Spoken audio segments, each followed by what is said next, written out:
அன்பானவர்களே, அன்பு வணக்கங்கள். இறந்தவருடைய ஆன்மா, ஆத்மா, ஆவி, ஜீவன் அந்த வீட்டிலேயே தங்கி இருந்து வாழ்கிறதே ஏன்? இறந்தவருடைய ஆன்மா இறந்தவுடன் அது மேல் உலகம் நோக்கி செல்ல வேண்டும் இல்லையா?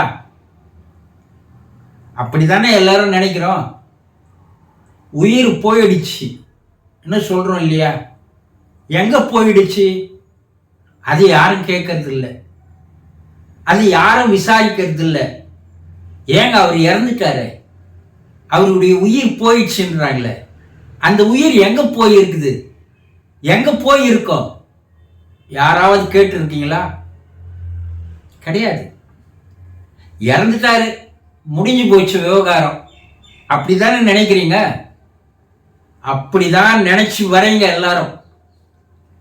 ஆனா அந்த உயிர் எங்கேயும் போகல. 13 16 நாள் வரைக்கும் அந்த உயிர் அந்த வீட்டிலேயே தான் வாழ்கிறது. அது மேல் உலகம் செல்வதில்லை. ஏன் செல்வதில்லை? அந்த மேல் உலகம் செல்வதற்காக தான் 13வது நாள்ல இருந்து 16 நாட்களுக்குள்ள ஏதோ ஒரு நாள்ல ஒரு சடங்கை செய்கிறார்கள். ஆனா அந்த சடங்கு எதற்காகன்னா, அந்த வீட்டில் வாழ்கின்ற அந்த ஆத்மாவை, ஆன்மாவை, ஆவியை மேல் உலகம் அனுப்பி வைக்கின்ற சடங்கா. அந்த காலத்துல அந்த சடங்கு செய்வதற்கு சரியான ஆட்கள் இருந்தார்கள். சரியான முறையில் சரியான மந்திரங்களோடு அதை செய்தார்கள். அதனால் அந்த 16வது நாள் அந்த ஆன்மாவானது மேலுலகம் நோக்கி சென்றுவிடும், செல்ல வைத்து விடுவார்கள்.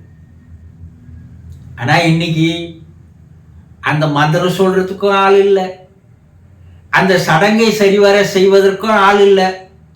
உண்மையில அந்த சடங்கு செய்யவே தெரியாது. ஆனா தெரிந்தது போல அவர்கள் செய்கிறார்கள். அதை நாமும் நம்புறோம். ஆனா அந்த சடங்குகளை சரியாக செய்யாததனால் அந்த ஆத்மாவானது, ஆன்மாவானது மேலுலகம் போவது இல்லை. அது சமாதானம் அடைவதில்லை.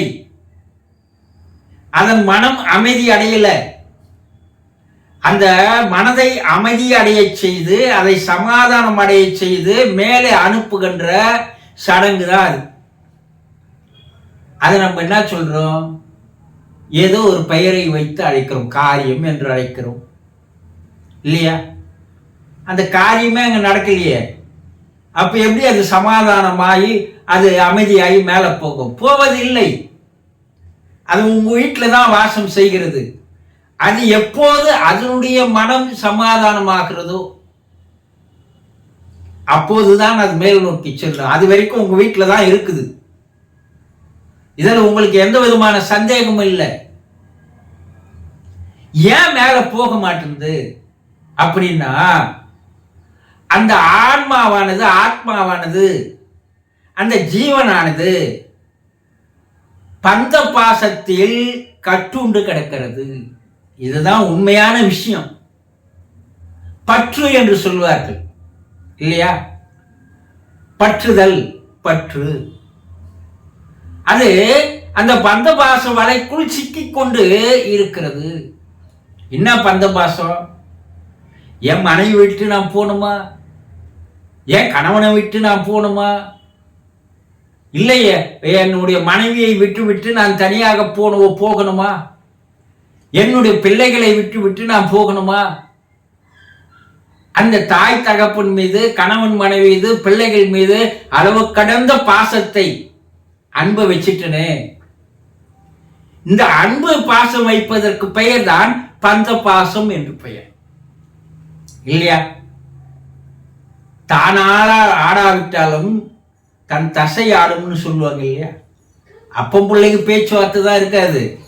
ஆனா அப்பனுக்கு ஒன்று என்ன, புள்ள அடித்து கொண்டு ஓடி வருவான்.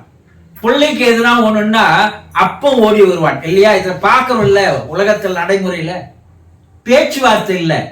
ஆனா அவர்களுக்கு ஏதாவது ஒன்று என்றால் தானாக ஓடி வருவது எது என்ன, தான் ஆடாவிட்டாலும் அந்த தசை ஆடும் இல்லையா? அதற்கு பெயர் தான் பந்த பாசம். இந்த பந்த பாசத்துல சிக்கிக்கின்னு என்னுடைய குடும்பத்தாரை விட்டு என்னால் மேலே போக முடியாது, அவர்களை விட்டு என்னால் பிரிய முடியாது, அது இறைவன் தடுத்தாலும் இறைவன் செய்தாலும் நான் போக மாட்டேன், நான் இந்த வீட்டிலேயே தான் இருப்பேன் என்று அது அடம்பிடித்து கொண்டு அந்த வீட்டிலேயே இருக்கிறது என்று சொல்கிறார்கள். யார் சொல்றது?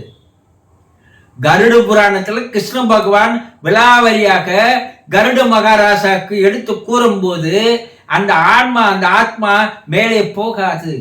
ஏன் போகாது? அந்த குடும்பத்தோடு இருந்த அந்த உறவு 30, 40, 50, 60 ஆண்டுகள் பழகிய அந்த உறவு, அந்த பாசம், அந்த பந்தம், அந்த அன்பு, நேசம், இது அவ்வளவு சீக்கிரத்துல விட்டுட்டு போறதுக்கு அந்த ஆன்மா, ஆத்மா தயாராக இல்லை. அதற்கு உண்டான மனப்பக்குவம் இல்லை. அதுதான் உண்மை. அந்த மனப்பக்குவம் வருவதற்கு சில நாட்கள் ஆகும். எப்படி? முதல்ல அந்த ஆன்மா, ஆத்மாவானது தான் இறந்து போய்விட்டோம் என்பதை நம்புவதில்லை. அது உடம்பு விட்டு வெளியே வர அந்த ஆன்மா தன்னுடைய உடம்பை விட்டு இரவில் தூக்கத்தில் வெளியே வருகிறோம், மறுபடியும் உள்ள உடம்புக்குள்ள போய் விழித்துக் கொள்கிறோம். இது தினந்தோறும் நடைபெறுகின்ற அந்த ஆத்மாவிற்கும் அந்த உடலுக்கும் இருக்கின்ற ஒரு நாடகம். இதுதான் நம்ம தூக்கம் சொல்றோம். தூக்கம்னா என்ன? நம்ம உடம்புல இருக்கிற அந்த ஆன்மா, ஆத்மாவானது வெளியே போகிறது, அப்போது நமக்கு தூக்கம் வருகிறது. வெளியே போய் சுத்திட்டு வர அந்த ஆத்மா மறுபடியும் உடலுக்குள் வந்து புகுந்து கொண்டால் நாம் தூக்கத்திலிருந்து விழித்துக் கொள்கிறோம். இப்ப உயிர் வெளியே போன அந்த ஆத்மா என்ன நினைக்குது, நம்ம எப்பவும் தூக்கத்துல வெளியே தானே போவோம், மறுபடியும் உள்ள போயிடுவோம் இல்லையா, மறுபடியும் உள்ள வந்து நாம் விழித்துக் கொள்வோம் என்ற நம்பிக்கையோடு அந்த உடலுக்குள் புகுவதற்காக அந்த ஆன்மாவானது, ஆத்மாவானது முயற்சி செய்கிறது, முடியல. அப்போ தான் இறக்கவில்லை என்பதை தன்னை சுற்றி, தன் உடம்பு சுற்றி உட்கார்ந்து அழுகுறாங்க பாருங்க அந்த உறவினர்கள், அதாவது கணவன், மனைவி, பிள்ளைகள், தாய், தகப்பன் போன்ற அந்த உறவுகள் உட்கார்ந்து அழுவுது இல்லையா?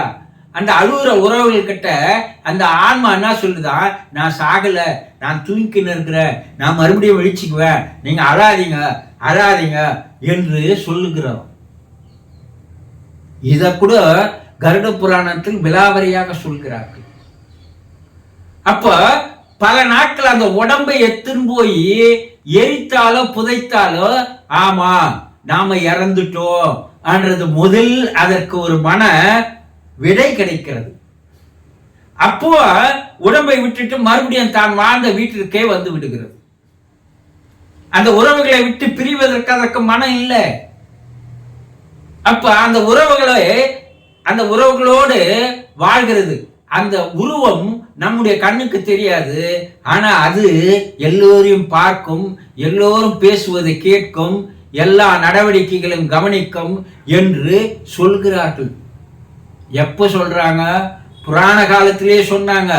அது இப்ப ஆவி உலக ஆராய்ச்சிகள் என்ன சொல்லுதுன்னா, அந்த சூக்கும உடலுக்கு பார்க்கின்ற சக்தி உண்டு, பேசுகின்ற சக்தி உண்டு, கேட்கின்ற சக்தி உண்டு என்பதை கண்டுபிடித்து ஆவி உலக ஆராய்ச்சியில இப்ப சொல்றாங்க. எத்தனையோ 1000 ஆண்டுகளுக்கு முன்னால் அது பார்க்கும், பேசும், கேட்கும் சொல்லி இருக்கிறாங்க இல்லையா? அப்போ அதனுடைய மனமானது பல மாதங்கள் நம்ம இறந்துட்டோம், நம்ம என்ன பேசினாலும் அவங்களுக்கு கேட்கல, நம்ம என்ன சொன்னாலும் அவங்களுக்கு புரியல, அப்ப நமக்கு அவங்களுக்கு ஒரு தொடர்பு ஏற்படல என்பதை அது புரிந்து கொள்வதற்கு சில மாதங்கள் ஆகும். அந்த மாதங்கள் கழிந்த பிற்பாடு அதனுடைய மனப்பக்குவம் தானாக அதற்கு வரும். ஆமா நம்ம இறந்துட்டோம், அதனால நம்ம உறவுகள் நம்மள மறந்து போகுது, நம்மள நினைக்க மாட்டேங்குது, நமக்கு எதையும் செய்ய மாட்டேங்குது, அப்போ உறவுகளுக்கு நமக்கும் சரியான தொடர்பு இல்லை, உறவு இல்லை. அப்ப நம்ம இறந்தது உண்மைதான். இனி இந்த வீட்டில் வாழ்வதற்கு நாம் தகுதி இல்லை. அப்பதான் அதுக்கு மன சாந்தியும் மன அமைதியும் மன திருப்தியும் ஏற்படுகிறது. அப்போதுதான் அது வீட்டை விட்டு மேலுலகம் நோக்கி செல்கிறது. இது எப்ப செய்திருக்கணும்? 13வது நாள் 16வது நாள்ல அதற்கு மன அமைதியையும் மன சாந்தியையும் மன திருப்தியையும் தந்திருந்தால், அந்த சடங்கை சரியாக செய்திருந்தால் அது தானாக மேல போயிருக்கும். அது செய்யாதனால அதுவா அந்த ஆன்மாவானது எப்போது மன அமைதி அடைகிறதோ, எப்போது அதற்கு ஒரு தெளிவு கிடைக்கிறதோ, இனி நமக்கு இந்த உலகில் வேலை இல்லை, இந்த பூமியில் நமக்கு வேலை இல்லை, இந்த குடும்பத்தில் நாம் இனி வாழ முடியாது, இந்த உறவுகளோடு நம்மால் உறவு கொள்ள முடியாது, தொடர்பு வைத்துக் கொள்ள முடியாது என்பது எப்போது தெரிகின்றதோ அது வரைக்கும் அது உங்க வீட்டில தான் வாழுது, அது வீட்டில தான் இருக்குது என்பதை தெரிந்து கொண்டு அந்த ஆன்மாவும் நம்மோடு இருக்கிறது என்ற புரிதல் உங்களுக்கு ஏற்பட்டு விட்டால், அப்போ அதற்கும் உங்களுக்கும் இருக்கின்ற உறவு தெரிய ஆரம்பிக்கும். அது வரைக்கும் அந்த ஆன்மா அமைதி அடைகிற வரைக்கும், புரிஞ்சுக்கிற வரைக்கும், தெளிவு வர வரைக்கும் அது உங்க வீட்டுல தான் வாழும். உங்களை விட்டு மேல் உலகம் செல்லாது என்பதை புரிந்து கொள்ளுங்கள். புரிந்து கொண்டீர்களா? சந்தோஷம்.